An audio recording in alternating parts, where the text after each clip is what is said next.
Welcome, sleepless spirit. I'm your storyteller tonight, here to guide you gently into the shadows of slumber, where dreams take over and worries fade away. Before we begin, don't forget to like this video and subscribe for more bedtime tales, whispered just for you. Let me know in the comments, where in the world are you watching from, and what time is it as you listen tonight? And if there's a story you've been longing to hear, something spooky, something comforting, tell me. I'm always listening. Now, tuck yourself in. Let the darkness wrap around you like a warm blanket. It's time to let go and drift into the story.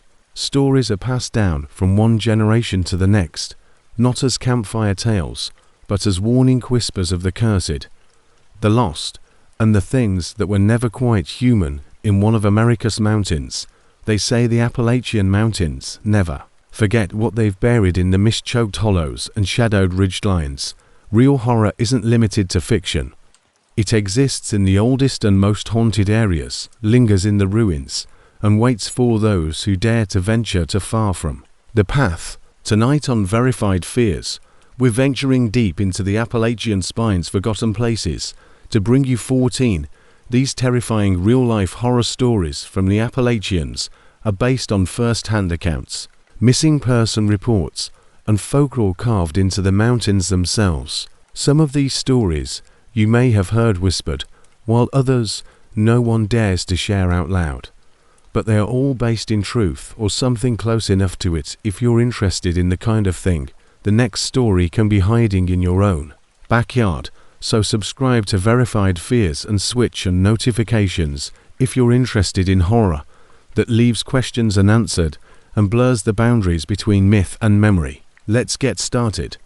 But keep in mind that among these hills, they have always claimed that Black Hollow was colder than the rest of the mountain. Even during the summer, when the creeks were low and the ridgy lines were lined with wildflowers. However, in the thick of winter, that hollow turned merciless as the frost arrived early and settled deeply. The Carr family didn't believe in curses, but when they moved into the old homestead in the winter of 1932, it lasted long after the snow had melted everywhere else. The locals believed it was cursed, that something ancient lurked in those woods, something that didn't like to be disturbed. Had been deserted for more than 10 years, tucked up between two high pine and bare rock slopes. The father, Jeremiah Carr, was a logger by profession, a hard guy who valued hard work and whiskey over mythology. His wife, Mary, was sweet but reserved, and they had 3 kids. Caleb, 10, Ruthie, age 8, and infant Samuel followed their parents like shadows after they fell on hard times and received a place for almost nothing, which should have been a warning. Days after they arrived, Ruthie started to wake up in the Jeremiah attributed the crying and chattering teeth in the middle of the night to nightmares and the acclimatization to the freezing temperatures. But Caleb soon claimed to have seen the pale figures standing just inside the tree at dusk, motionless, too thin to be men, and too motionless he claimed that they were animals that didn't breathe and simply stared all the time. Then, on the 6th night, they began to be slow, purposeful banging at the cabin's walls, not the front door, but the walls themselves, sometimes 3 knocks. With a shotgun in hand, Jeremiah repeatedly searched the woods by lantern light, sometimes close to the ground and occasionally up among the rafters. He never located any tracks, but once he did, he discovered Ruthie's rag doll sitting in the center of the yard, frozen solid, its eyes gouged. Mary pleaded with him to let her go, saying she heard whispers at night, not words, just breath, as though someone was watching her while she slept. But Jeremiah refused to let fear drive him away. At last, he was able to call his own. The snow fell heavily on the 14th night, and by morning, the cabin was completely covered in drifts, almost to the roof. 3 days later, the mailman arrived, and the house was quiet, with the chimney cold, no smoke, no footprints, and no movement. When the sheriff and his men came, they discovered the cabin alone, with no bodies or evidence of struggle. Baby Samuel's cradle was sitting there. The blanket was intact and neatly folded inside, and the table was set for breakfast plates covered in a thin layer of ice. A fire had obviously been burning only hours earlier, and the coal still provided some warmth, but the family had left the cabin, and the snow was untouched, save for a path of little child footprints in bare feet coming from They ran about 30 yards from the front door into the woods before stopping abruptly. There were no drag marks or returning tracks, it seemed, as though the kids had been lifted off the ground in the middle of their stride. The most peculiar of all, the footprints were seared into the sheriff closed off the area and informed the media that the disappearance was being investigated. But in private, he told his brother that he would never return to that hollow because the air felt strange. The snow was not only indented, but burnt like fire had radiated from the sawless. The land was left to deteriorate for years, and trees grew up around the cabin once more. Hunters who ventured too close claimed to have heard a baby wailing in the woods, but it was always just out of reach. One hiker claimed to have spotted a tiny boy standing next to the cabin's ruins. The boy glanced up at him, grinned, and said, "You're warm." They also saw children running between trees, pale, barefoot, and dressed in antiquated clothing. Then, in 1987, he disappeared. A team of amateur paranormal investigators spent the night in the hollow, and only one of them returned. She was discovered walking the woods, barefoot, with blue skin, lips, and frostbitten, despite the fact that it was about 60 degrees that day. When questioned what had occurred, she murmured, "They're so cold. They were never alive, not really." The Carr family was never discovered. There were no bodies or other signs, only a burgeoning black hollow mythology. If you ever find yourself on a trail in those mountains and the air suddenly drops not a wind, not a chill, but a dead, deep cold that seeps into your bones, don't stop. The cold never goes away, and neither do the ones it takes. Look into the trees and, no matter what you do, don't follow the laughter of the kids. They're not lost, they're waiting. They called him Brother Elijah, and no one knew where he was from until that one July evening in 1901, when he entered the Dying Withers Gap, Tennessee, was a coal town that had been in decline for a long time. The mine had closed after a cave-in.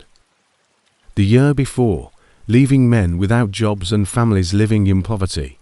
No one ever saw him open the town, carrying a Bible bound in leather that was as black as coal, and a luggage. He arrived barefoot, with dust sticking to his feet like ash, where hope had become as hard and thin as the earth itself. Within a week, people were referring to him as a gift from God, and Brother Elijah's voice could break the stillness like he preached from the old town square day and night, rain or shine, and claimed that the devil had infiltrated the mountains and was hiding in people's hearts, claiming that he had come to burn it out. People were drawn to him, mesmerized by that voice that stared at them, and he didn't need to build a church. Some claimed he never blinked at the time, while others said he pointed out her husband's misdeeds before he ever acknowledged them. One woman swore he knew the name of her stillborn child, although she had buried the memories deep. The deaths began with a 6-year-old girl who was discovered drowned in a well. Her mother claimed to have seen her daughter wandering barefoot toward the woods the previous evening, her eyes wide and mouth moving, if she was saying something that the town's mourners held in high regard. Following the eulogy by service Brother Elijah, who claimed that the Lord had taken her to purge the community of latent decay, a 12-year-old kid went missing and was discovered hanging in the schoolhouse bell tower with Bible pages jammed in his mouth. The sheriff declared it suicide. But many whispered other than that. They claimed that Brother Elijah had preached about Judas that morning and had directly addressed the youngster while repeating the verse about betrayal.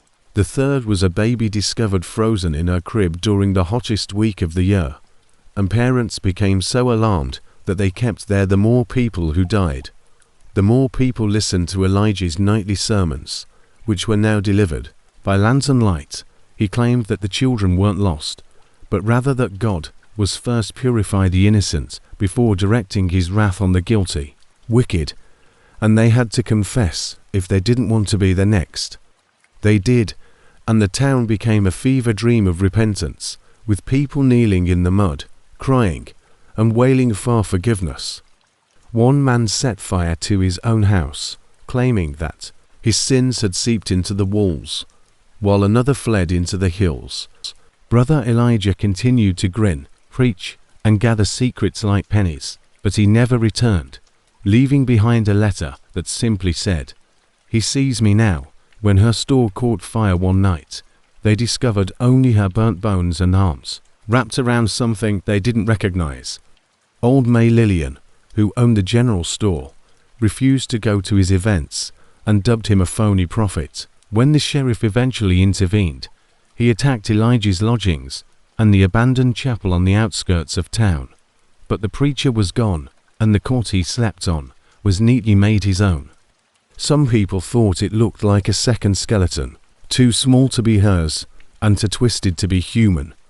His suitcase was gone, and the Bible was laying on top, open to the book of Revelation. Dozens of names of everyone in the town were scrolled on the walls, some crossed out, some unaltered, at the bottom in red ink. Blood read, "Judgment begins at home." That night, a storm rolled in, and the town's residents stayed inside with their windows boarded, doors bolted, and the sky shattered like bones due to the hard lighting. The preaching was not thunder, but a twisted, unnatural voice that reverberated throughout the mountains. It talked in phrases that were half scripture and half gibberish, and behind it, there was the sound of children laughing or sobbing, although nobody could be certain. The following morning, they discovered hundreds of crosses carved in the forest, some simple, some made of bones, and the names that had been crossed out in the chapel had disappeared from the town, leaving only their empty beds and open doors. To this day, no one is certain of Brother Elijah's true identity. No records exist, and no one knows who he was. Something older, something that used God's name like a knife, something that thrived on guilt and terror, and the heedless allegiance of desperate people. Withers Gap faded into a ghost town over the decades swallowed. Some claim he was a nomad, while others claim he was not a man at all. Travelers who camp nearby claim to hear sermons resonating through the trees at night, long dead-eyed voices shouting out verses in the dark, and occasionally the sound of tiny, bare feet strolling just outside their tent. By ivy and time, the only thing that remains is that chapel at the edge of the woods. If a stranger appeared in your town and discovered the misdeeds you believe to be forgotten, would you confess, or would you wait to be selected? Some games you don't play are games that play you. They say the devil doesn't knock, he just does. Legend was well known in Pocahontas County circles, whispered around fire pits, and back in the hills outside of Bartow, West Virginia, where people used to say he waited beneath the old Dry Creek Bridge, a crooked, rusting iron span that hadn't been safe to drive on since the 1950s. Those who didn't usually wish they had. Porches always begin the same way. Someone takes the shortcut crossing a dry creek after midnight, exhausted and possibly attempting to cut 10 minutes off a lengthy drive. They arrive at the bridge, but then the engine quits, the radio starts to buzz, and they hear slow, methodical footsteps on Sheriff Arthur Pike, a hard-nosed war veteran who wasn't a fan of ghost stories, was the one who eventually recorded the pattern in 1979 when metal was approaching the automobile. The disappearances had been piling up from 1958 to 1978. When they were discovered, 6 different people had disappeared near Dry Creek, alone, and at night, all going across that bridge. There were no wrecks or bodies, only abandoned cars and radios that played nothing but soft, crackling murmurs. Sheriff Pike didn't believe in demons, but he did see patterns, and he saw that each of the missing had been carrying a huge burden of guilt. For example, a preacher from another town had been abusing his power, and a drunk driver had murdered a child without confessing.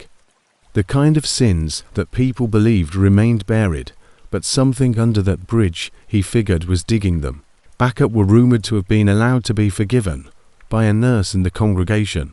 He didn't openly discuss those thoughts until the night his own daughter Lauren disappeared. 2 months prior to her disappearance, Pike's fiancé drowned at Cheat Lake.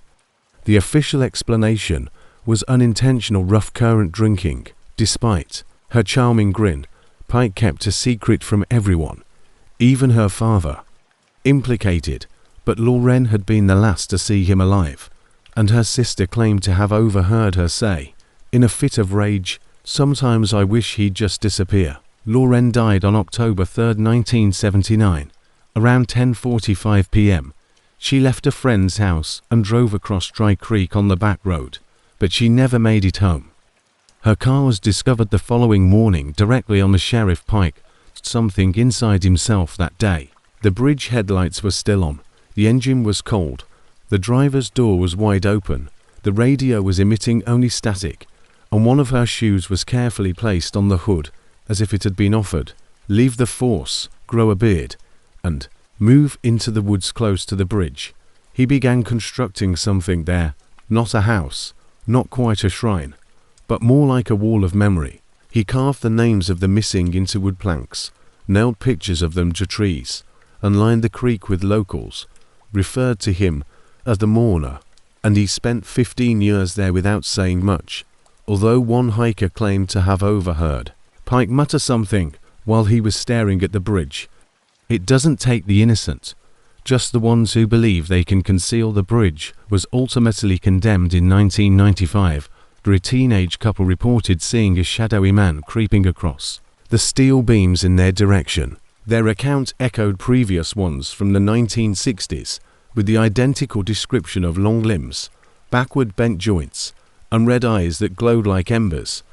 There was always the sound of chains dragging on metal, so the state closed it off and placed welded metal plates over both entrances. However, the locals knew better and said that the hollow beneath the bridge was the issue, not the bridge itself. Ran cold, sluggish, and dark even during the summer of 2014. Daniel Reams, a podcaster from Charleston, attempted to research the rumor by camping for 3 nights close to Dry Creek and recording everything. His finished audio file was then automatically uploaded to the cloud. If you know where to look on the tape, you can still hear the crickets going silent around to 13 a.m., then the sound of running water, followed by a deep, rusty gravel muttering, "Confession or be," claimed, and then there was silence. Daniel was never discovered, and his recorder, which was still warm to the touch, was balanced on the bridge rail. Today, Dry Creek is all but forgotten. The bridge is overgrown, and the road is hardly discernible, but occasionally a car will pull over at the edge of the old path, whatever it is that smells of remorse, the way a hound scents blood, not a ghost. Thrill seekers occasionally run from something, leave their car, walk out onto the bridge, and never return. Locals claim it still waits there. If you're ever out around Bartow after dark, and your GPS directs you to take the shortcut down Dry Creek Road, don't do it, no matter how late, because he's simply the devil's toll collector, gathering people who believe their transgressions were too minor to matter. They claim the mountain doesn't just recall. It punishes in McDowell County, West Virginia, deep in a tiny valley.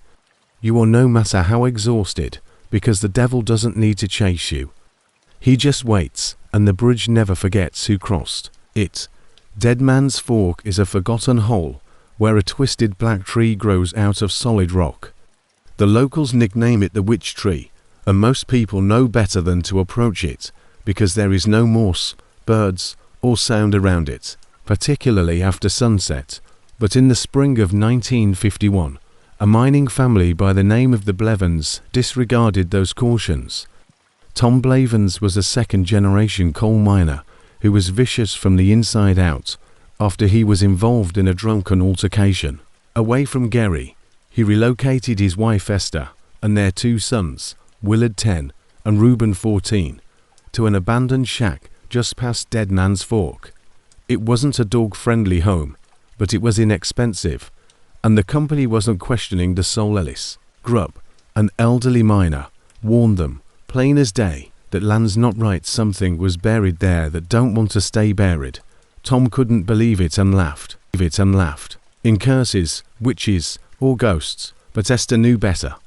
She was raised in the mountains by her grandmother, who had told her the old tales, and she didn't like how the woods became silent after dark, or how the 3 nights after Willard began sleepwalking.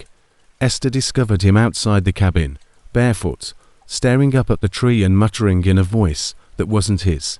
When she carried him inside, he shrieked like a butchered hog. The instant they crossed the second indication was the animals. The neighbors' dogs would not approach the Blavins' property, birds would no longer fly over the ridge, and one morning Esther discovered 3 black snakes curled in a perfect circle on the porch where their heads were. Tom whipped Willard for being a fool, but Willard had no memory of it. Chopped off without a predator doing that. And then the dreams began. Reuben began to scream in his sleep about a woman who had a mouth sewn shut with rusty wire and no eyes. He claimed that she stood over his bed and bled dirt from her hands, and Tom didn't want to hear it because he thought he would burn the tree down himself if it meant silence. He never had the opportunity. On the evening of April 12th, Tom vanished without a trace, and his boots were discovered at the base of the witch tree with their laces undone and their toes pointing toward the trunk. If he had gone there voluntarily before disappearing into after 2 days of bark, Esther searching the woods and yelling his name, Reuben returned from the woods on the 3rd night, shivering and his shirt drenched in sweat. He informed his mother that he had seen his father kneeling at the base of the tree, nude and coated in what appeared to be sap. He sobbed, "He's not right, Ma, and he doesn't blink." Esther went to the sheriff, but they didn't send anyone since they said it was outside of their purview, and in addition to that, she returned alone with the 2 boys and the kerosene lantern because the Blavins were known to cause problems. She discovered Tom standing behind the tree still like a burial marker, his eyes wide and his skin cracked like bark. He didn't say anything or move, but he smiled, and that smile was wrong. When the lamp broke, Reuben swore. She pleaded with him to come home, and when he opened his mouth, something thick and black slithered out, roots that they said later wormed down his chest and into the soil. When the shack caught fire that night, the townspeople noticed the smoke, but no one rushed out to aid. By sunrise, the house was covered in ash, but the witch tree remained unharmed, not even singed over the ashes. The tree shrieked, and Esther fled with the boys, but they never returned. Others attempted to camp close to the fork over the years. Some were lured by the mythology, some simply lost. Some returned in different forms, quieter, preoccupied, jittery. Still others never returned at all. In 1973, a college student from the last line in Charleston's journal, which he carried with him as he went out, said, "She's buried under the tree. Her name stitched into the roots. She's awake now." And his body was never recovered. The story's origins are in the early 1800s, when the hamlet of Helmer Ridge Quacknell was located where the Dead Man's Fork is today. According to legend, a healer named Magda Vero resided there as a herbalist and midwife, and was charged with witchcraft after a preacher's kid died and a mob lynched him.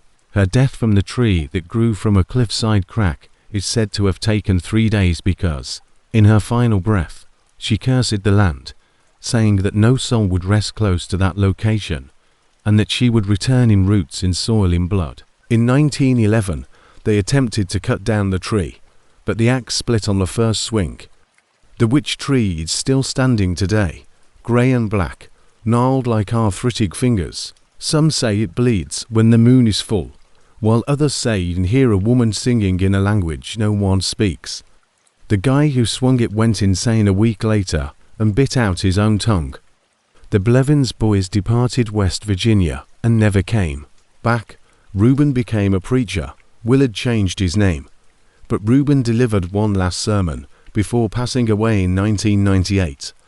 "If you stand too close after dark, only idiots get that close. If you're ever hiking through McDowell County and you feel the woods go quiet all at once, no wind, no birds, no prayer can reach a place where something grows that never should have been born, and it's still hungry, he said. Take a deep breath and turn around if you notice a black tree standing by itself on a stone. The mountain and she both remember, so you wouldn't know Pigeon Hollow existed unless someone told you about it. And even then, the majority of people who grew up know it had existed long before the war, situated between two ridge lines southeast of Ivy, Clay County, West Virginia, would only shake their heads and say something about the quiet ones. The moniker was whispered, but never explained. Locals shunned the woods surrounding it, especially after sunset, and some in the neighborhood considered it a curse. However, in the fall of 1972, a young social worker named Elena Ellie Maddox drove into Clay County on assignment. Her task was to find a number of missing children connected to rural settlements that hadn't been registered with the state since the 1940s. She had graduated with honors from Charleston, full of ideas about bringing change to neglected regions of Appalachia. One name kept appearing on Old Pigeon. A hollow hacking was not included in the census.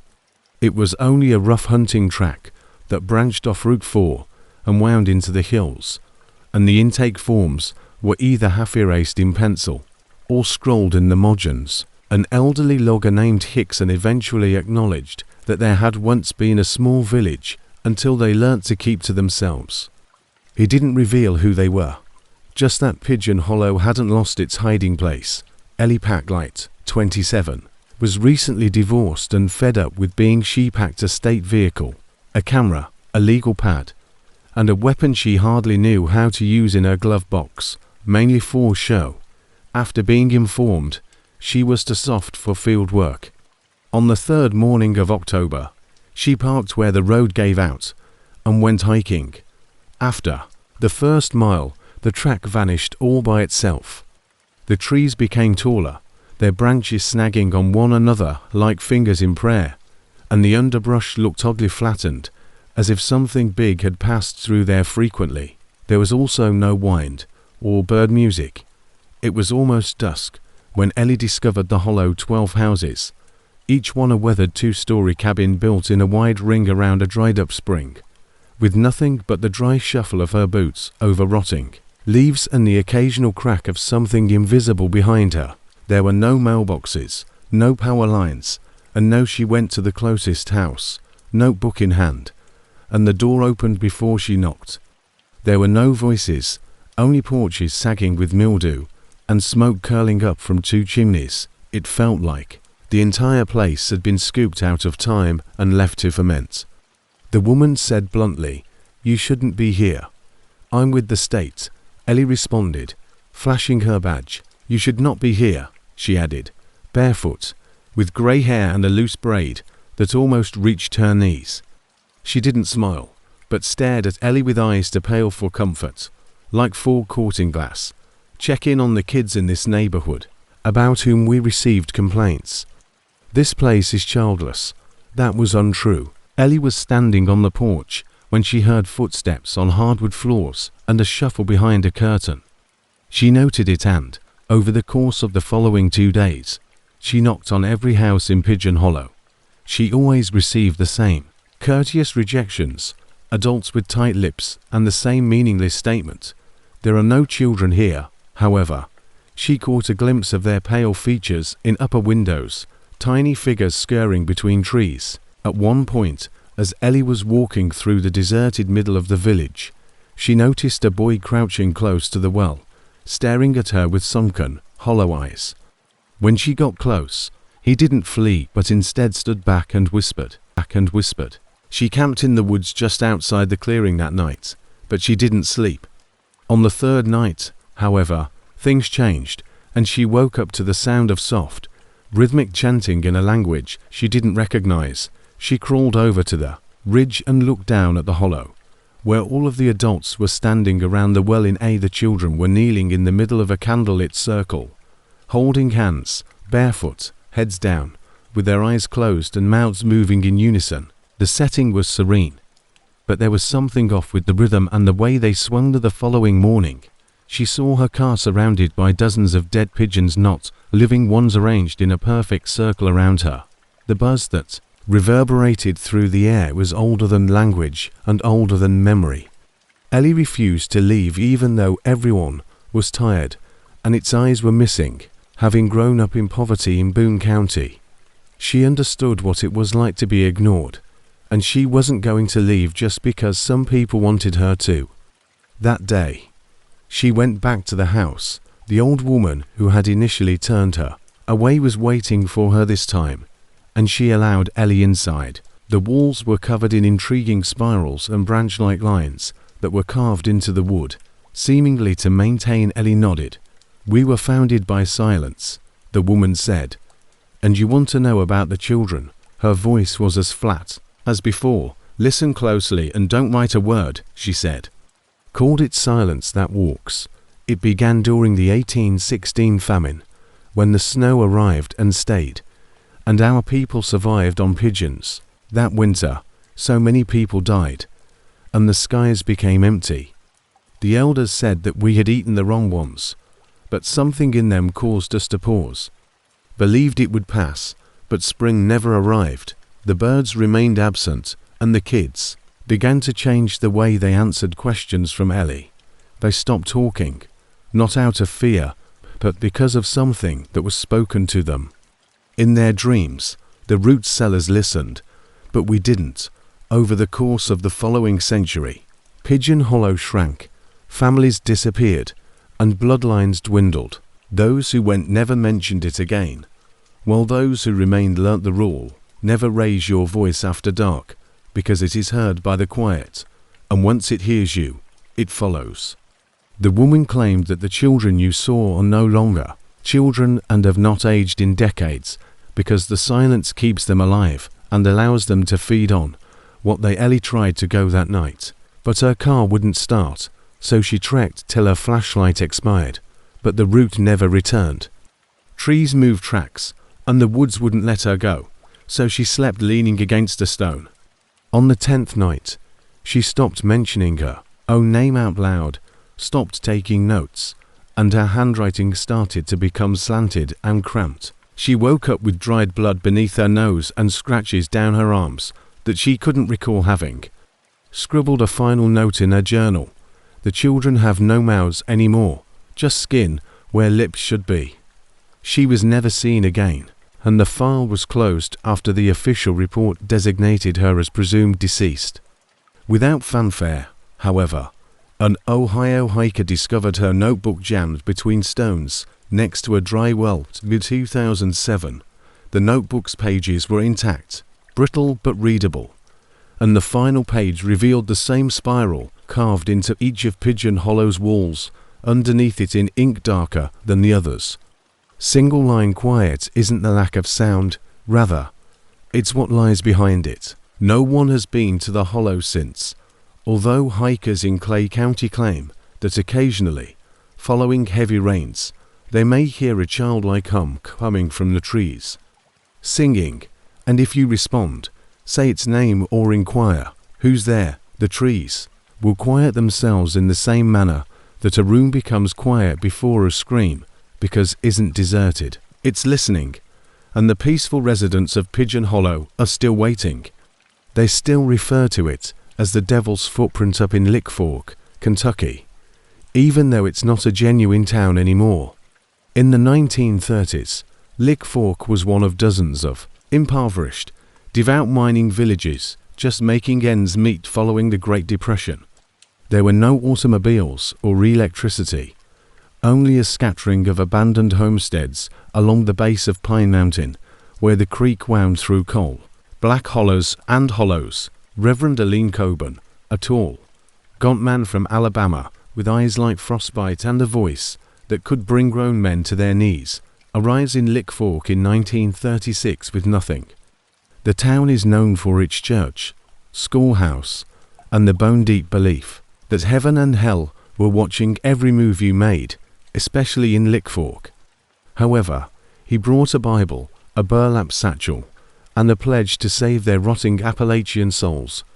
The people greeted him if he were the second coming, but what they received was something completely different. During the first year of his preaching, men stopped drinking, families got together every night to pray, and nobody dared miss a Sunday sermon.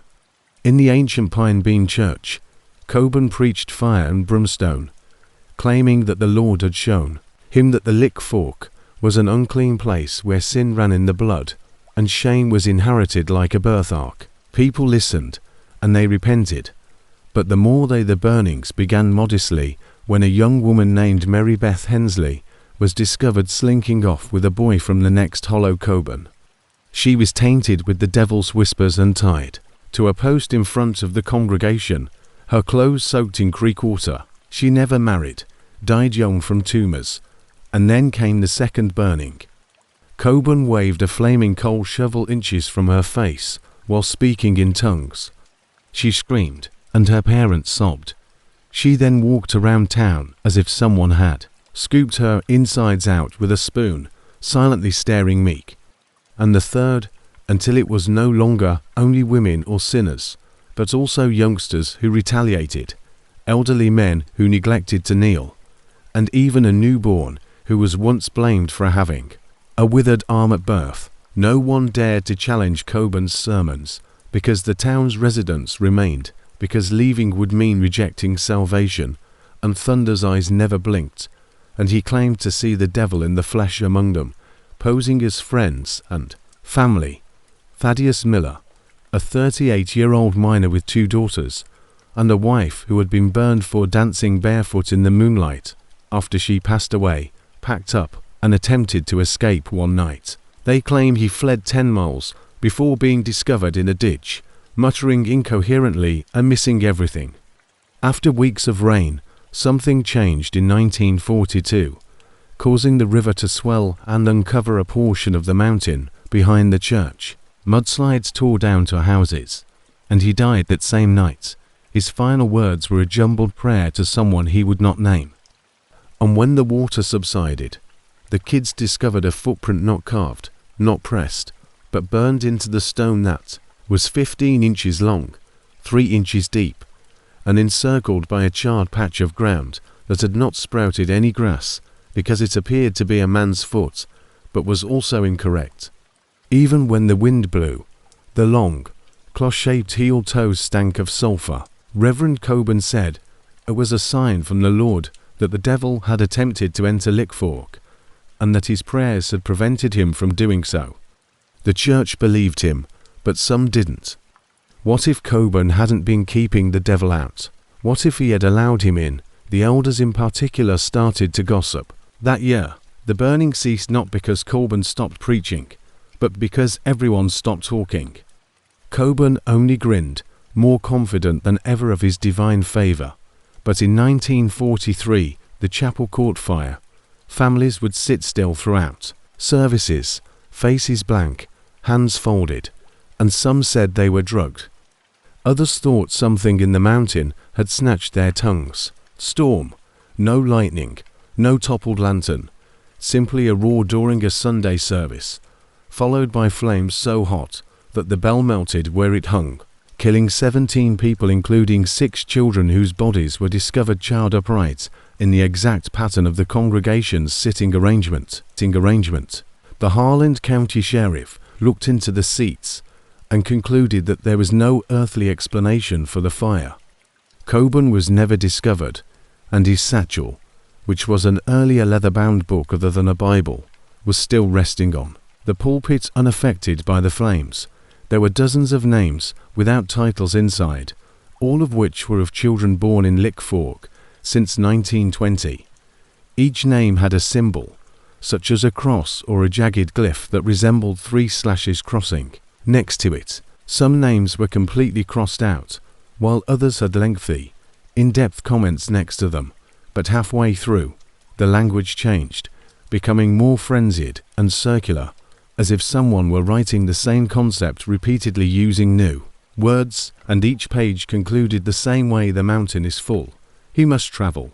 Once more, the village fell. Survivors fled. The mines dried up. The government purchased the majority of the property. and the footprint remains there. Locals claim that it won't erode, that moss won't grow close to it, and that birds won't rest in trees above it. And occasionally during a group of Moorhead State College students walked into the region in 1988 to investigate Appalachian folk trauma, and just one of them returned with his name. During the drought, a low, rumbling hum reverberates out of the stone, if something beneath the mountain is breathing. Was Aaron Drake, who had a cross cut into his breast and kept repeating a line. The devil doesn't chase, he waits. Aaron was devoted and passed away in a Lexington institution in 2019. A geologist from Lydia Grant of Virginia Tech was flown in to look into reports that the rock face had gotten warmer.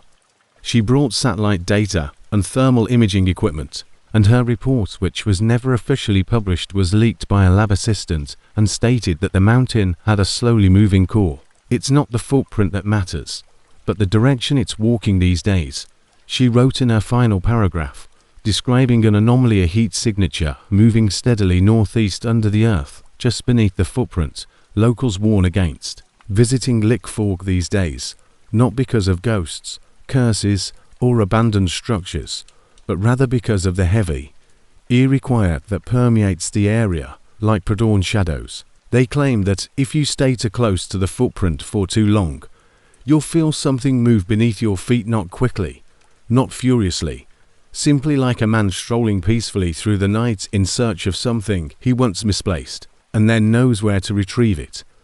If you hear someone speaking behind you, Cad's Hollow is located just beyond the boundaries of the Great Smoky Mountains National Park, tucked away in a section of timber, so dense that it swallows light before midday. On ancient maps, it's barely a dot. If you don't turn around, that indicates he's found it, and is standing right behind your shoulder.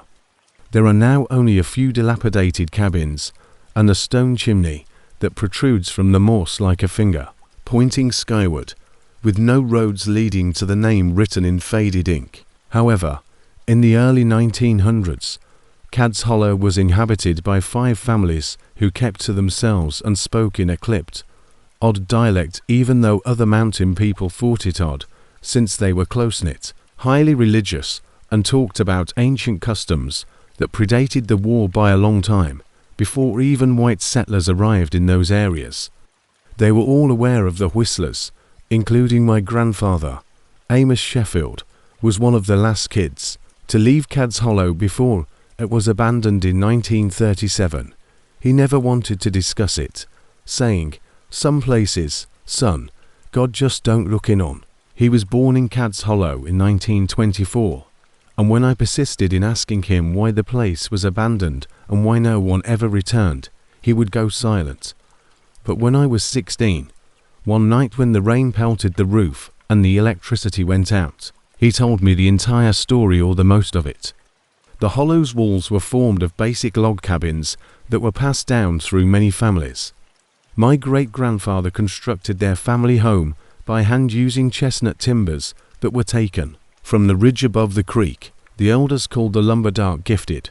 Upon moving in, my grandfather, who was only 8 years old, started to hear something in the walls at night. Not mice, not water, not the typical creek sound. He was filled with fear and reverence, because it meant that the trees had grown from the ground where something had been buried, or worse, had crawled out, the kind of wood that groaned at night even without wind. It came every night from a different location in the cabin, sometimes by the fireplace, sometimes behind the bed, but it was a low, drawn-out whistle with a single, long, high-pitched, breathy note that sounded like a man calling a dog from the trees. At first, nobody else, not even his elder brothers, claimed to hear the sound immediately behind your head when you laid down, but as it became more distinct, his mother ultimately heard it too, and informed the local priest Elijah K.R. that a thin man with K.R. assured her not to be afraid, saying, "Whistlers follow the blood they speak through the walls to those with ears tuned to guilt." He had thick white eyes and twisted hands, and he served in a root cellar by lantern light. He said this as if it were, as was well known, He handed her a charm consisting of 3 flat pebbles strung together like a necklace and braided bone, instructing her to hang it in the crawl space. That night, the whistling ceased, but every morning, something new began. They would hear slow, methodical scratching from beneath the floorboards, almost like carving, and they would uncover tiny handprints in the dust near the fireplace that were too little to be any of the kids'. One morning, Amos raised a loose plank to see 3 words engraved underneath: "I remember you, shallow and jagged." He kept it to himself because he was scared of what the whistlers may be recalling at the same moment that odd things started to happen. Not of them. A youngster named Elsie Prophet was discovered standing barefoot in the midst of the woods with her eyes wide and her mouth full of dirt. When questioned what occurred, she replied that the animals in Cad's Hollow had disappeared from closed enclosures, with chickens discovered with their necks wrung backward. He advised me to pay attention to the music. By the spring of 35, almost every family had heard the whistle at some point, and some had even claimed to see movement through wall cracks, but no one had ever been able to identify him. Families began boarding up rooms and sleeping together in the church at night, but it didn't help one youngster, Jeremy Tate, who disappeared. Instead, they forced thin, long, smiling faces between the slats as if the wood itself was trying to hold them in.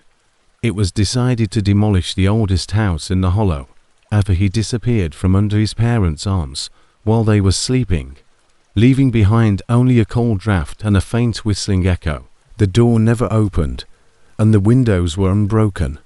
Known as the Anchor of the Sickness, the Getter family's home was torn apart by a group of 6 men using axes and torches under the floorboards. Silas Getter, the patriarch of the family, had once claimed to be able to speak in the old tongue and had been observed burying jars of dead birds near the creek. Discovered a shallow trench that was partially filled with animal bones, but what was more unsettling was the hundreds of carved whistles fashioned from hollowed out bird bones and even human finger bones that surrounded the pit. Elias Prophet, the town's oldest man, fell to the ground immediately and started speaking in a rasping voice. No one recognized the voice, which was neither English nor Cherokee. His son, who was older, stated that Elias had not spoken for 3 years prior to his death. 2 days later, Elias used a spoon to scroll a note in the ground next to his bed, which read, "Whistlers hold off until the blood is ready to drink." By winter, the town was rapidly losing residents, and those who remained started to fortify their houses from the inside out, nailing the windows shut, chaining the doors, and setting fire to their own walls. This was my grandfather's family, was one of the final people to depart, recalling his mother gathering their belongings and muttering in tears, "They only sing when they know your name." She never clarified her meaning from the final evening in the hollow. Amos couldn't sleep, since the house was filled with more whistling than ever before.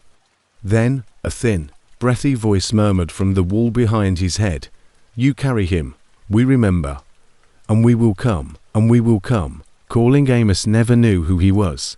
His mother passed away during childbirth. A year later, in Sevier County, his father was rendered speechless for the remainder of his life, and the remaining hole was reclaimed by the forest near the ruins of Cad's Hollow. A park ranger named Ed Myers vanished in 1974. His radio was discovered still transmitting on the tape, but faintly underneath the static was a sound that specialists could never recognize, a long, slow whistle that sounded almost human. In 1997, a party of urban explorers walked into the ruins and filmed their journey. Only bits of the footage survived, but in one moment, as they pan across the ruins, the tape abruptly shuts off with what some think is the sound of laughing, infantile, moist and incorrect. Numerous long, hand-carved bone whistles are seen hanging from the ceiling of a collapsed cabin like wind chimes. When a gust of wind strikes them, they all whistle the same note in unison, as if something else is breathing through them. The last image displays one of the whistles. The lads abruptly stopped and faced the camera, Did you hear him ask what my name was? I swear to God that he whistled it, and he disappeared 2 days after. I was never discovered. My grandfather passed away in 2003, but before he died, he made me pledge to go back to Cad's Hollow, but don't talk about it in front of kids, and most importantly, don't whistle after dark, because if you do and something comes back from inside your walls, it implies they remember you and have resumed their song. The Carter families, they established their lives farming corn, rearing goats, and getting married within a small network of roads in Clay County, Tennessee, where the land was deep in the valley, where the dirt clung red and heavy, and the only road ended with a rickety wooden bridge that washed out every spring. The settlement of Roseland, which is surrounded by homesteads, hardly appeared on maps until 1911, when Eliza Carter disappeared, and her mother, father, and 3 brothers were discovered dead at their throats a week later. The narrative didn't start with Eliza's disappearance. Rather, it started years earlier when her father, Eli Carter, started preaching in the woods behind their house. He wasn't ordained, but he was engaging in what the local sheriff called a godless act made worse by the appearance of ritual. Wasn't even educated past the 3rd grade, but after his youngest son died from a dietary error, something in Eli broke, and he said the Lord spoke to him from the shadows of their root cellar. He heard a weeping sound, not a voice, but the sound of all humanity's sorrow gathered in one place beneath the. He stopped going to the town's little Methodist chapel and began constructing his own house of mercy on the edge of their property. It was a barn that had been converted into a chapel, with a pulpit carved with crude symbols that weren't crosses and hay bales as the only furnishings. People started arriving from the surrounding hills, not the town, and they looked like half-starved, exhausted women with kids in tow who never spoke, men with thick beards and hollow stares. They came every Sunday and stayed up late, and neighbors reported hearing chanting, wailing, and what sounded like a woman's voice. Eli would only smile and respond, "She speaks when we suffer rightly," to the question posed by the voice coming from the root cellar. When it all began, Eliza was only 15 years old. She stopped going to school around the time the chapel was over. One teacher wrote to the Carter farm to ask why, and he returned shaken. He said that Eliza met him at the gate barefoot, her dress covered, and she was quiet, obedient, but known for her eerie calmness. "We don't read books anymore. We just read the silence," she informed him in red clay. Soon after, the Carters completely stopped coming into Roslyn. Their mail piled up at the general shop, and their livestock walked loose after a neighbor complained about pigs digging in her yard. She claimed to have seen a sign tacked to the Carter's fence in the garden. It was charred around the edges, and the words "blood is the doorway and silence is the key." Eliza vanished, and first, many thought she had fled, and there were reports of a boy. She was once observed conversing with a Baptist son from over the ridge in the spring, but a week later, her worries turned to horror when a traveling tinker named Thomas Bell arrived by the Carter residence in search of tools. He discovered the barn door chapel wide open, and the root vendor Thomas discovered Eli Carter and his wife lying side by side on the ground in the cellar, their throats open. What he discovered inside was never completely recorded in the media, but the specifics were whispered about, especially among older mountain people. The 3 Carter sons were positioned around the butchered deer in a circle, their mouths sewn shut with coarse thread, each holding a single coal in their right hand. The cellar's walls were covered in writing of biblical scriptures that had been twisted, inverted, and altered, with one sentence repeated repeatedly. The sheriff described it as a suicide pact, a mass delusion caused by loneliness and loss, but some elements didn't suit the bodies, which were too meticulously organized. The thread in the son's black mouths, and she says, "When we bleed," Elizabeth was nowhere to be found. The coal also had a powdered residue that was not present in surrounding mines. The waxed wasn't the type used locally, and most unsettling of all, there was no blood trail visible from above, no footprints, as though the family had entered the cellar while lying down and being sliced by the air. After weeks of open search parties searching the woods with no results, one of the deputies' hounds refused to enter the Carter property, howling whenever they came near the old chapel and scratching at the dirt in an attempt to escape. The sheriff ordered the root cellar to be dug out, and they discovered a hollow underneath that a crude wooden box containing an effigy, some said, wrapped in a woman's torn attire, lay within a grave that was lined with slate. A piece of parchment with blood smeared across it bore the name Eliza, which was the last official in the 1950s.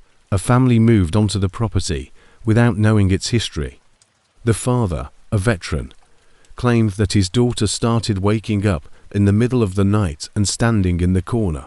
The case notes that the Carter farm was abandoned, overgrown, and eventually engulfed by forest, but rumors continued. When the family tried to leave, their truck wouldn't start, so the father went to get help and never returned. Days later, the girl was discovered sitting at the edge of the old cellar, dirt under her nails, smiling blankly, and she whispered to someone in the walls that the woman in the cellar wanted her to sing the silence. Daddy heard her too, she said. He is now inside a local legend known as the Silent Sister, a pale woman with her mouth stitched shut in a dirty white outfit who only shows up for people who have lost a child's faith or a belief in the goodness of the world. However, her quiet speaks for itself. It draws people to her and compels them to complete the task she started in 1982 when a group of University of Tennessee students studying Appalachian folklore traveled to the alleged location of the Carter farm and snapped photographs. One of them, the partially overgrown remnants of the root cellar with mossy foundations, was journaled by Mara Delaney, whose last note stated, "We remain so long she's not silent. She sings in the dirt. I understand now. I can still hear my." Her voice and her father's sobs from the afterlife filled the gaps between the open doorways. Mara's journal was discovered abandoned in a church bench, but she was never seen again. To towns away, it is said that if you stand close to what's left of the cellar at dark and put your ear to the ground, you will hear a steady, quiet crying sound, like breath pulled slowly through clenched teeth.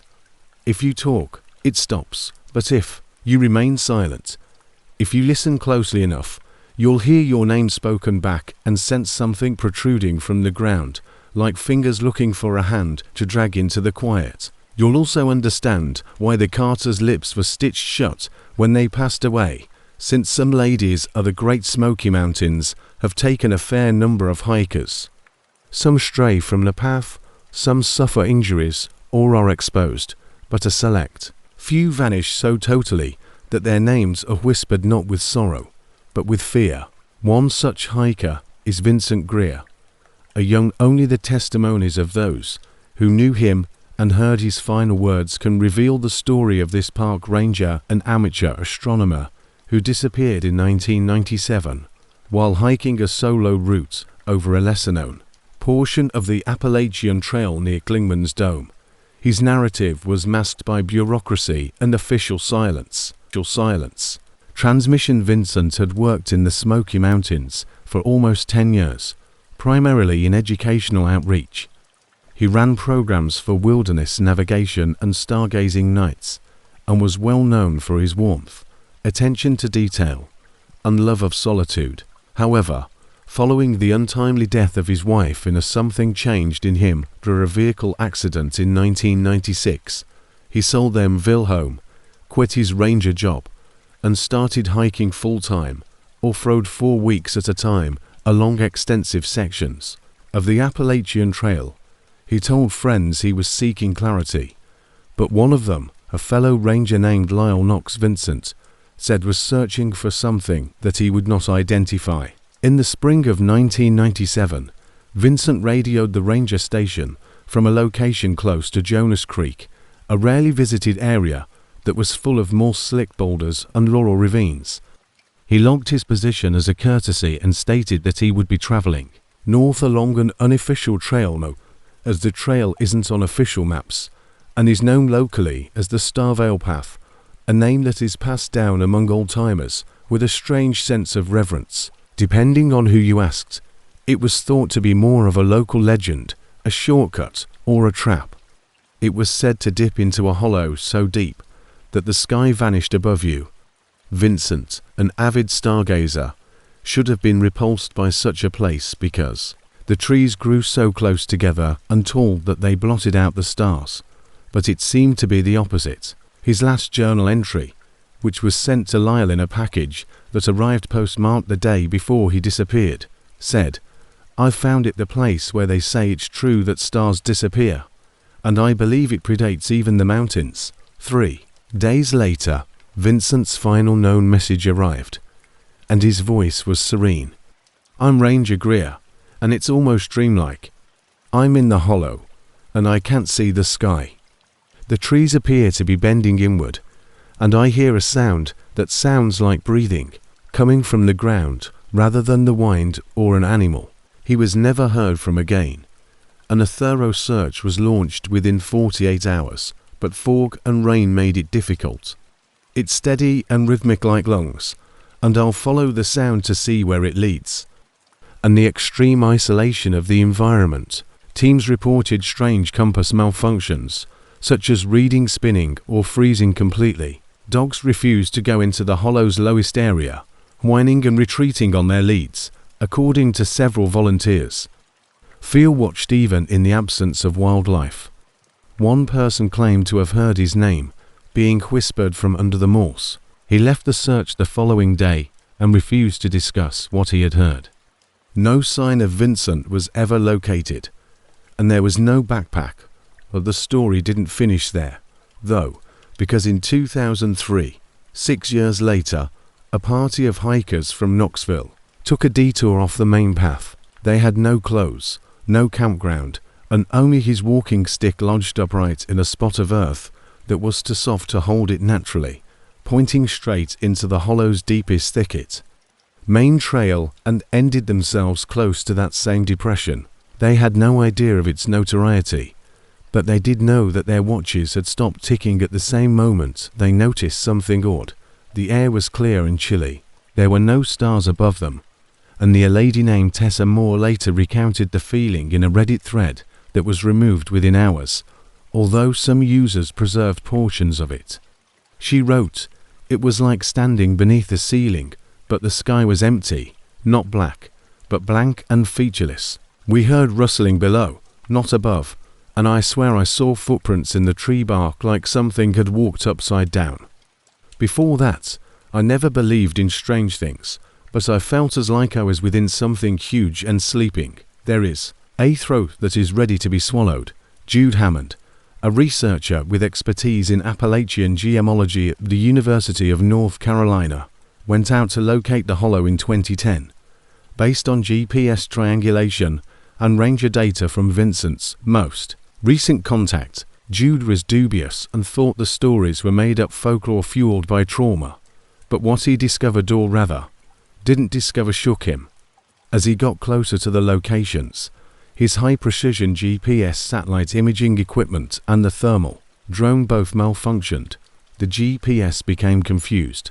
The thermal drone lost communication, and when he arrived at the hollow on foot, he saw that even though the sun was still shining, his own shadow had disappeared, not simply blurred, and the light didn't act normally. It diffused and dispersed, making it difficult for him to identify where he was going and, worse, making it difficult to remember how long he had been traveling.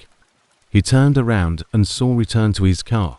He wrote in a private letter to a co-worker that the trees had grown incorrectly, arching inward to form a canopy that felt intentional, like ribs, as if he were inside something old and unchanging. "I don't believe in God, but I do believe in the hollow. And I think Vincent found it, or it found him, after which the area was discreetly closed off, despite claims from officials that it was for ecological preservation." However, retired Lyle Knox claimed that black SUVs and unmarked helicopters started to appear close to Klingman's dome that same year, and they weren't wearing uniforms. Even those who don't believe in ghosts avoid Starvale Path today. Campers report hearing static on their radios at night, and phones glitch with images of blank spaces. They weren't Park Service, and they brought equipment I had never seen before. One hiker said that he woke up to discover a charcoal-drawn map scribbled inside his tent, showing a network of routes that didn't exist and the center hollow marked solely with the phrase, "He's still on foot." That statement can also be seen on the backs of old trail markers on a rock close by, on scratched tree bark, and when Vincent was last seen, he was still walking at the base of the dome, following the stars that had disappeared. Some people claim that if you go there on a night without a moon, you will find that the air becomes too calm and the trees bow inward. You'll hear it not an echo, nor a wind calling out coordinates that don't exist for long enough for the forest to breathe. The longer you listen, the more you'll understand it's your own voice returning. The town of Dry Creek, West Virginia, was not on most maps because it was tucked away deep within Greeley County, and there are places where the world thins and some hollows were never meant to be walked through. Instead, they were meant to be entered once and never left. By 1985, the population had decreased to less than 70, the most of whom were elderly, and the last thing holding the people together was the post office, no school, and only one route, in or out, a ribbon of broken pavement that vanished into pine and shadow. Located on a hill just east of town, the old Church of the Spirit's Flame was a gathering place for the neighborhood. Its tower was bleached and rotting, and its bell was rusted and quiet, but within, people claimed that miracles had once occurred, including healing tongues, visions, and that Pastor Enoch Carver, who felt that God spoke directly via fire, was at the center of it all. According to sermons preserved on dusty cassettes, the revival started on the first Sunday in June 1985. Carver had fasted for 7 days before making what he termed a holy speech. He claimed to have seen a pillar of light emerge from the woods at daybreak, and he portrayed it as a sign and the call to purify the area in preparation for the burning witnesses. The church was full that morning when he spoke of a supernatural visitation. A woman who has been partially blind since birth declared she saw light dance from the ceiling like oil on water on the first revival night, when electric tongues and spoken healings claimed a youngster with a clubfoot walked. However, on the third night, something had changed. The lectures were less about salvation and more about sacrifice. The Carver insisted that sin was not only present in humans, but also in the very bones of the earth. He mentioned a sleeping rock beneath Dry Creek that he called the Hollow Hunger. He stopped using the Bible and started preaching from a crimson leather-bound book he said was given to him by revelation. No one recognized the symbols inside the esoteric loops and jagged glyphs, which he claimed were the only ways to prevent it from rising.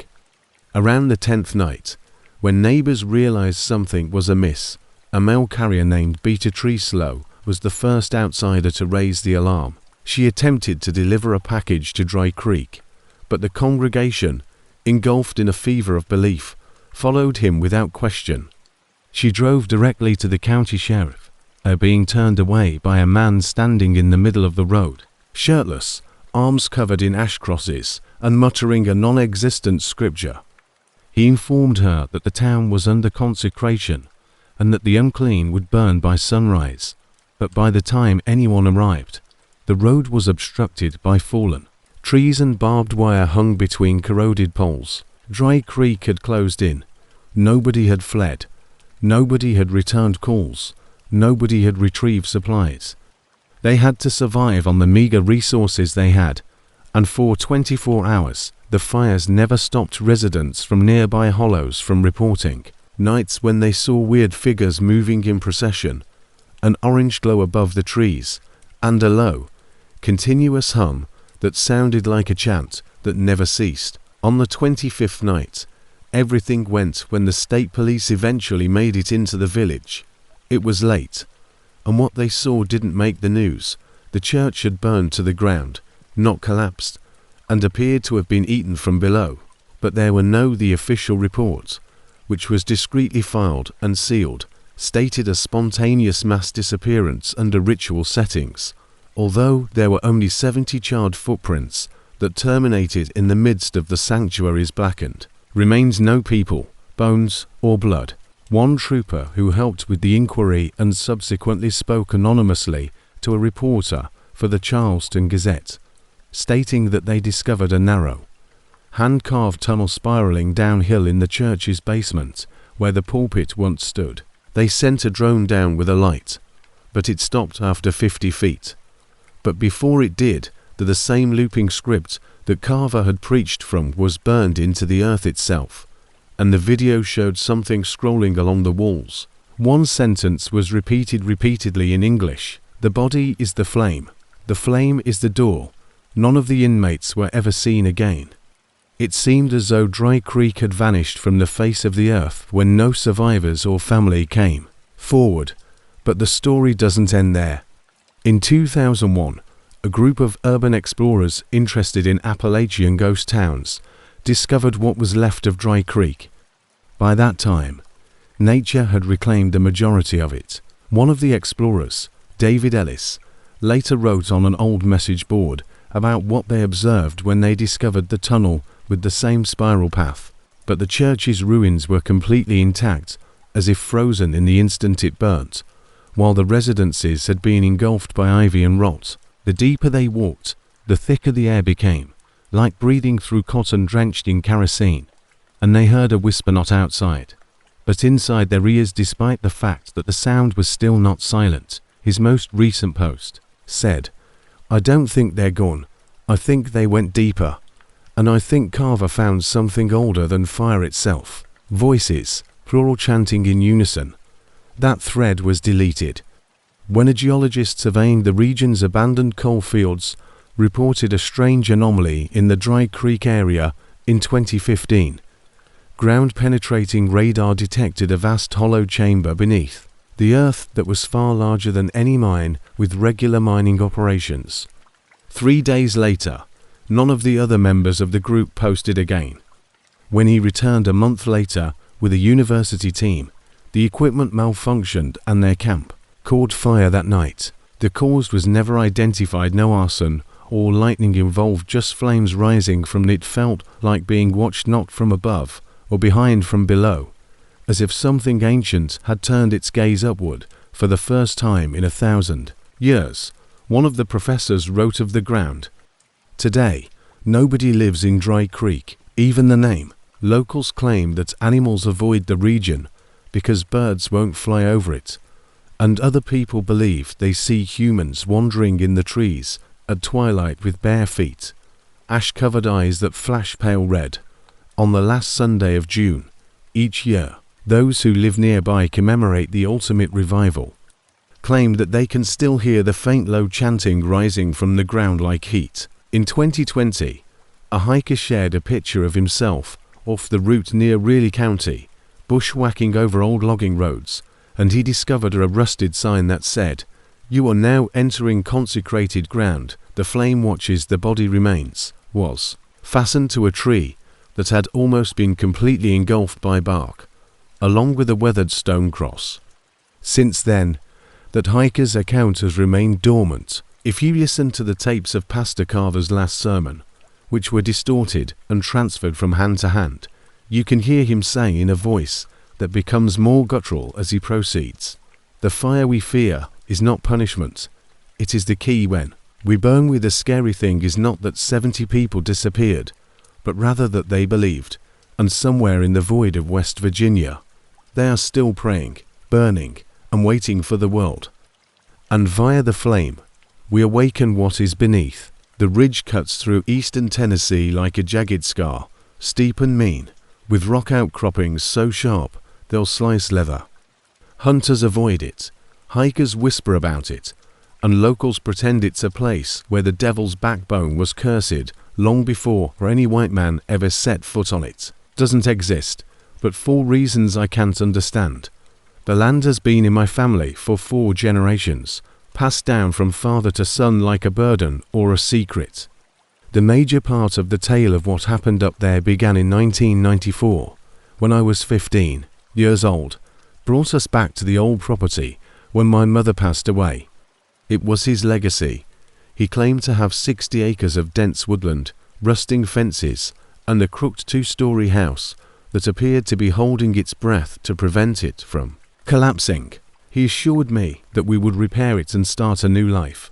But even so, the air tasted like rust, and every night when the sun set below the mountain, I heard something scream, not a fox or a coyote, but something deeper, like a man being torn open inch by inch. At first, I didn't tell anyone because I felt something wasn't right. My grandmother always claimed he saw something tied to the tree, but they never gave it a name, just the tree that grew dead center on the ground. This has been the case since the 1970s, when my great-uncle Josiah put a shotgun in his mouth after spending 3 days in the woods naked. The coroner claimed that exposure caused him to become delusional. When I first noticed it, I was by myself, so my dad ordered me to check. The topmost portion of the ridge was gnarled and black-barked, and it split open at the trunk like it had been struck by lightning and determined to keep growing anyhow. No moss, no bird song, and even snow avoided its roots. The brush thinned, and I saw it twisted like a fist against the sky. I didn't even realize I was close to the summit until I had wandered too far past the fence line. My stomach turned the moment I saw it, as if something inside of me knew to be afraid, but I couldn't take my eyes off of it. Then it screamed, starting low like the groan of chopping wood, but climbing until it sounded like a human being was trapped. I ran and didn't stop until I reached the house. I didn't sleep for 2 nights, which marked the start of the next 6 months of my father changed. He became aloof and compulsive. He would spend hours walking the ridge, sitting in a leather-bound journal that he would not allow me to touch. I would occasionally catch him staring out the window at the hills 4 hours on end, his glassy lips moving without he told me the roots were growing, and he could hear the rot whispering when I woke up one night to find him digging in the front yard shirtless and with raw hands. I pleaded with him to stop, but he slapped me hard enough to knock.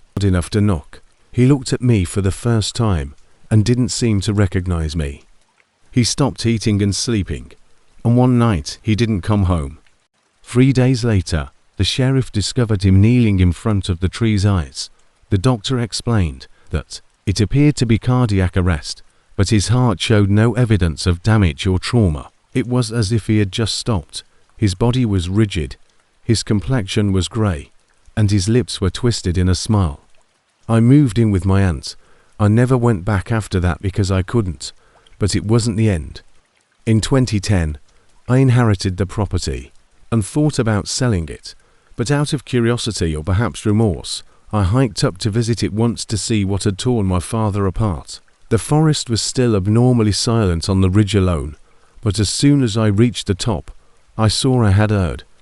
The tree was still there, larger than I had remembered, its trunk widely split, and deeper at the base, I discovered animal bones. In addition to the 7 tiny wooden idols set in a semicircle, each carved with a screaming face, mouth, eyes, and gouges, I began dreaming that night that I saw my father nude and maybe human. I saw Josiah too, his face pallid and swollen, peering out from within the split trunk, if the wood had grown around him.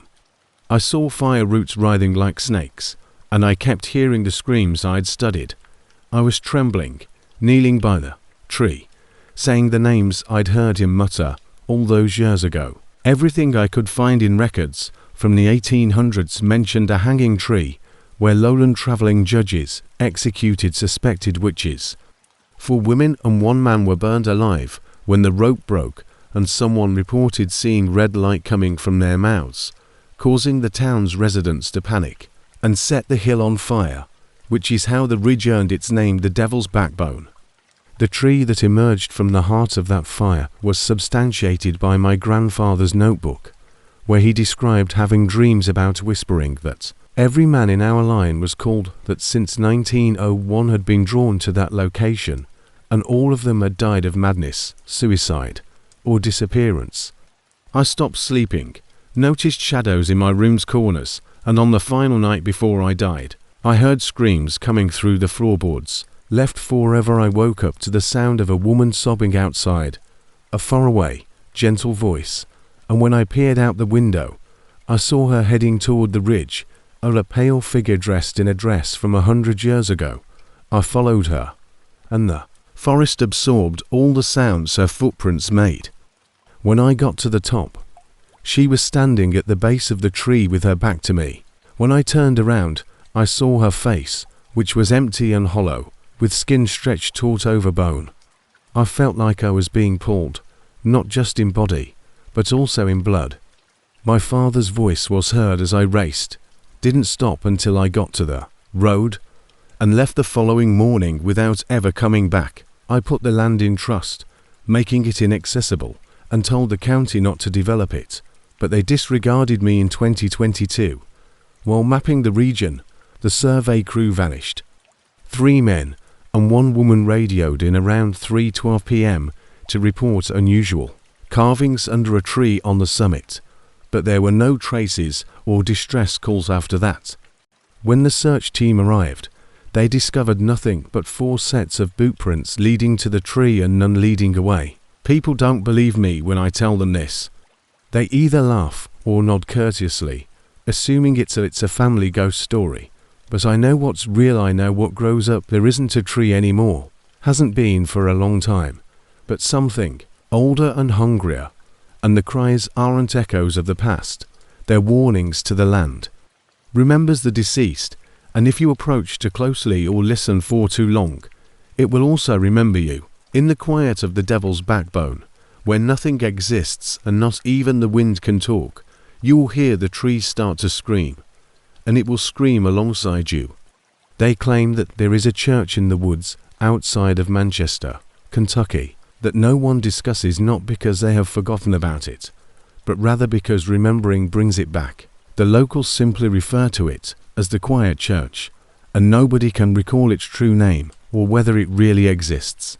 If you ask anyone over 60 who grew up in the hollers off Turkeyfoot Way, their eyes will change, their voices will become quieter, and they will tell you the same thing: don't go.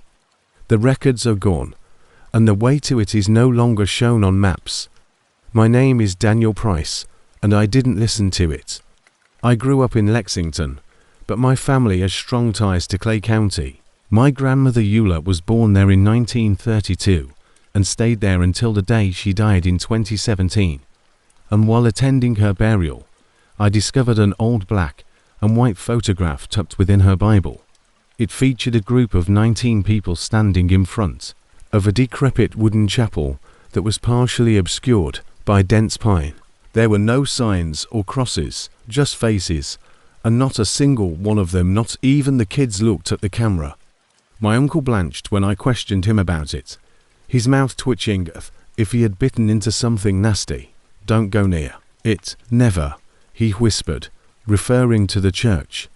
Naturally, I did the exact opposite in 2019, when I was 33 and working on a podcast series about obscure Appalachian folklore. I drove out in March, just as the last of winter was coming to an end, and stayed with my cousin James, who still lived in the area. I felt the story of the peaceful church would be the ideal centerpiece, spooky, local, the kind of thing people would whisper about late at night. He was first hesitant to discuss the church, but after drinking some bourbon, he opened up to me about a little isolationist Pentecostal sect that had been established in the hills in the 1940s, a story he had heard from his own grandfather. They referred to themselves as the children of the Ark east of Manchester because they felt that the world had already fallen prey to evil and that their purity could only be maintained by complete seclusion from civilization. They constructed the church by hand without running water or electricity, and for bad outsiders had no idea where they were from. Some claimed Ohio, while others said Pennsylvania or even Canada. However, the area they selected had a violent past, including moonshiner, graves, old Civil War fights, and Cherokee burial places. The kind of land that remembers. James informed me that over the course of 20 years, over 24 people, including hikers, hunters, trappers, and even a forest ranger, went missing within 5 miles of that church. Each time the trail went cold, it was close to the same location, an ancient deer path that headed east of Jack's Fork into the deeper woods. The official explanation was always the same mishap, but people knew better. I asked James for more, but he interrupted, saying that the church didn't want to be found, and that if you find it, it's because you're supposed to. Nevertheless, I was adamant, so I hiked in on using an outdated topo map and the GPS on my phone. I navigated through a dark, quiet forest on March 18th. I passed rusted fencing, broken stone monuments, and trees with symbols I couldn't identify, including tiny wooden crosses without arms, slashes over handprints, and circles with thorns. Birds avoided the after 3 hours. I discovered it to be smaller than I had anticipated, with only one building drooping slightly and its roof stooped, like an elderly man in prayer. The wood was grey with age, the windows boarded from the inside, and a crude bell tower protruding. Even the wind seemed wary. The rope broke from the roof. The bell was long since gone, and I walked slowly, documenting everything. The air was thick, like walking through molasses, and I could hear my own heartbeat. The door cracked open with a single push, and the inside smelled of ash and ancient wood, damp decay. The benches were still there, but twisted. The altar had no cross, but a flat slab of stone with dark stains that appeared too intentional to be coincidental. And behind the pulpit was a tree with curving roots painted in fading crimson. I put up my equipment and began recording narration, explaining what I saw, when I heard it whispering. At first, I thought it was wind, but it was too rhythmic and structured, with dozens of voices all stacked, like claws, inward, speaking in a language I didn't understand. I whirled around, but the chamber was deserted. The pews were silent, the dust remained stationary, and the whispers kept getting louder. As I retreated toward the door, I became aware of the flooring. There was a crawl space beneath the altar, and I pulled at them until one of them cracked loose. I was curious and foolish, and what I saw when I lowered my flashlight into the hole has plagued all of my dreams ever. Bones. There were hundreds of them carefully arranged in piles, some of them animal, some obviously human, young children's, jawbones missing teeth, skulls with clean, perfect holes in the crown, and a book spread out on a burnt cloth in the middle. I grabbed for it, but the moment I swear to you, I didn't imagine it when the bell rang. The rope was gone, but the sound was still clear. One deep metallic tone and the slow, measured footfall on the roof came with it. My fingers brushed the leather, and the murmuring stopped. I pushed the board back into position and rushed outside the forest, which had altered. The sky was darker, and the trees leaned inward as if they were listening. I ran until my lungs failed, stumbling. I left all of my camera equipment and audio files behind and continued on the ancient route until I got to a road. That night, I didn't sleep because I wasn't exhausted, but rather because I couldn't stop hearing the voices that were whispering in the corners of my room from inside. I was too scared to stay at my cousin James' place, so he drove me to a motel. Before he went, he gave me a look and said, "You brought it back. You shouldn't have gone." James vanished from his own front porch 3 weeks later. His truck was still in the driveway, his boots were by the door, and the only remnants were his cell phone recording static. The sheriff's office searched for 5 days without finding anything.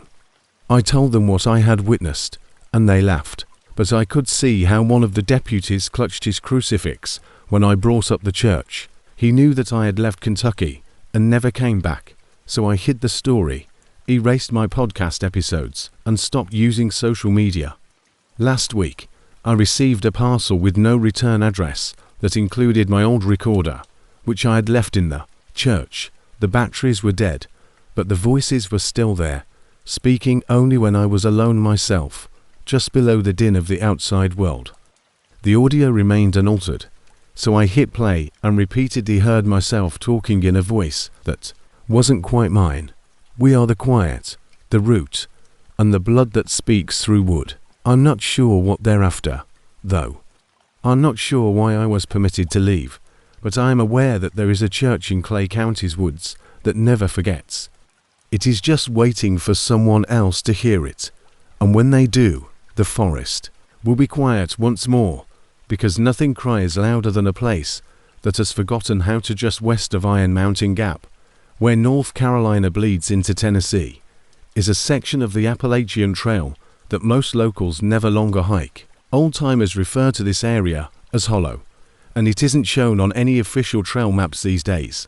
But if you know what to look for, you can locate it on USGS maps from before the 1980s.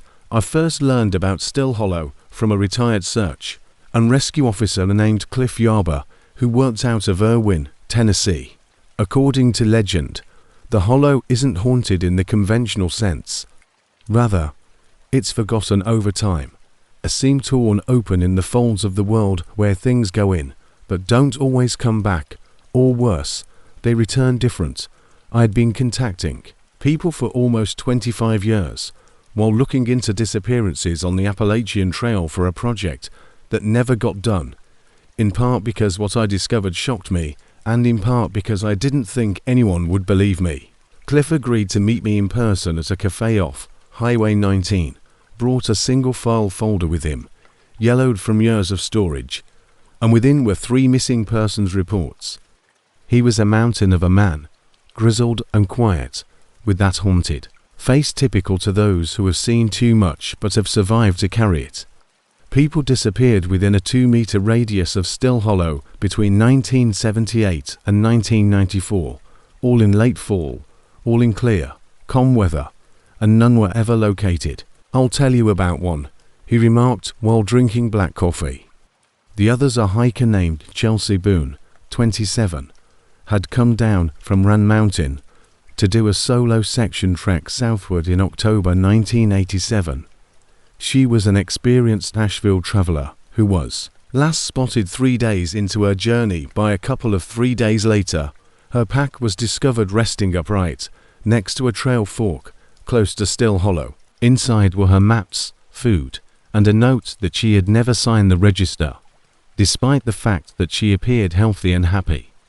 There was just one odd line in the journal, dated the day before Chelsea vanished, and there was no indication of any struggle. Her tent was packed and her boots were laced, but she was gone. Something is wrong with this location.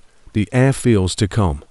I thought I spotted someone following me yesterday, but when I turned around, all I saw were trees. I tried to mark my trail, but the markings vanish as I turn my head away, as if the woods were rearranging themselves while I'm not looking. That's not what made me remember it all these years though, he said. It was what happened 9 days later. A throw hiker named John Elliott tripped. I'm burning this section from my maps, Cliff, if I make it out. He claimed to have become lost near Iron Mountain during an unexpected fog, arriving at the ranger station barefoot, dehydrated, and barely conscious. When questioned, he said he discovered a girl in the woods wearing antiquated equipment, muttering to herself that time had stopped, and she inquired as to what year it was. Searchers searched the region 4 days without finding her, no evidence, and she fled screaming into the woods after he told her, saying over and over, "It's too late, it's too late." Elliott's account, and a tiny embroidered patch discovered in the mud close to where he said they first met, matched a picture Cliff had of Chelsea Boone's family. The patch featured a blue and red Appalachian Trail logo that was hand-stitched onto her backpack strap. Cliff never formally filed the information because no one would have, he muttered. It took some time, but I eventually found 3 people who had reported anything unusual in the same area. The first was a man named Toby Flanders, a geology student who had gone hiking in the early 1990s and claimed to have spent 3 days there. 11 hours after entering the hollow, he came out and reported he saw a man without a shadow and heard clocks ticking from beneath the ground. The second was Ruth Ann Morton, who claimed her father had disappeared there in 1961. Hunting ginseng, was 5 years old when it happened, and 40 years later, she received a call from a Bristol payphone. The man on the other end muttered, "Trees, don't sleep anymore," before hanging up. The number was never tracked down, and the last account was the light had that odd golden thickness that only appears just before dark in the mountains, and it was late October when I finally made it to Still Hollow in the fall of 2021. I followed the same fork where Chelsea's bag had been discovered in the air. Became thick, the wind ceased, no birds or squirrels moved, and then I heard a low, ticking sound that at first sounded like a pocket watch buried deep in the ground. I pressed on, and the forest started to curve subtly in an unnatural way, with trees bending in ways that shouldn't. Shadows fall in mysterious places. I peered down and spotted fresh boot prints in the loam leading off the road. I followed them, heart pounding, till I came to the base of a huge oak tree that had been split by lightning. In the trunk's hollow, I found a pale piece of cloth. I took out a ripped map with my own handwriting on it, the same notes I had made that morning, written in red ink. I hadn't dropped it, hadn't even taken it out. But as I turned to go, I noticed a woman standing at the edge of the trees. I don't remember how I got back to the car because I partially blacked out. When I checked my phone, it was still the same. Barefoot in old trail clothes, her hair tangled with leaves.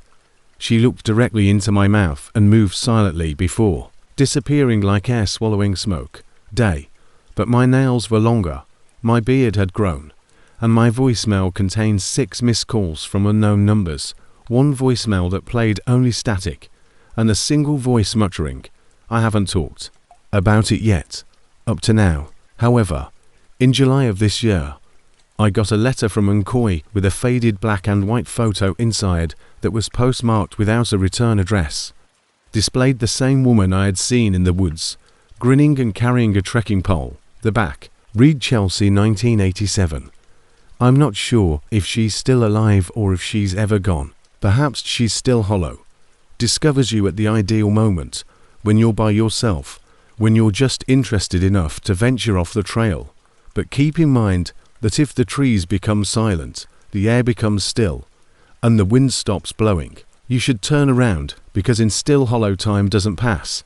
It waits in the remote areas of Logan County, West Virginia, where the roads wind through icy black hills and peppered with abandoned hollows and rusted trailer skeletons. There is a tale shared among those who have lived long enough to know what not to speak about. No, this one only remains in family warnings and the oldest sheriff logs, which are currently collecting dust in the courthouse basement, are about a spot that most people assume no longer exists, a church tucked away in the woods that has long since been left off maps. The Final Light Tabernacle, a revivalist church that emerged in the 1930s during the Pentecostal firestorm that engulfed Appalachia, was buried, burned, and demolished, but it was never completely destroyed. It began as in 1933, a preacher named Elijah Ran invited his followers to a tent revival on land that had originally belonged to a Union deserter who had been killed for witchcraft. The Cherokee people called the area Dotsui, which means no dawn. Some said that the congregation was from Alabama, while others were from Logan County. They were close-knit, private, and fervently dedicated to the belief that the world was ending literally, not figuratively, and that only those who were baptized in the Lamb's blood would be spared. They came from deeper sections of Tennessee. The sheriff made pathetic attempts to look into the church, which was constructed out of scavenged lumber and painted completely in pitch black tar. There were no windows, and services were held after midnight. People claimed to have heard laughter and screaming coming from the hollow on those moonless nights. There was always stillness when deputies arrived. One man, Deputy Earl Penley, vanished in 1935. His last known location was the dirt path going to the tabernacle. All that was ever discovered was his badge upside down attached to a tree stump. For a while, people abandoned them. Alone until 1942, when 3 children to boys and their girl, ages 6, 8, and 10 went missing from a family homestead less than a mile from the church grounds. Their parents claimed that they had gone to sleep in their shared bed because of the snow. There were no tracks or broken windows at night, just their blankets folded neatly at the foot of the bed. When morning arrived, a perfect circle with 3 inverted crosses inside was smeared in black ash on the wall above their mattress. This same symbol was etched above the altar in the tabernacle. According to Ruth Hager, was the only outsider to ever enter the school and survive to talk about it.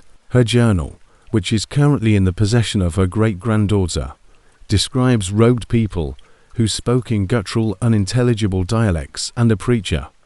He never blinked and asserted that the congregation didn't worship God in the conventional sense, but the one who sees in the dark said that the altar was made of bone, human piled vertebrae, and polished smooth. In March 1943, the town finally took action.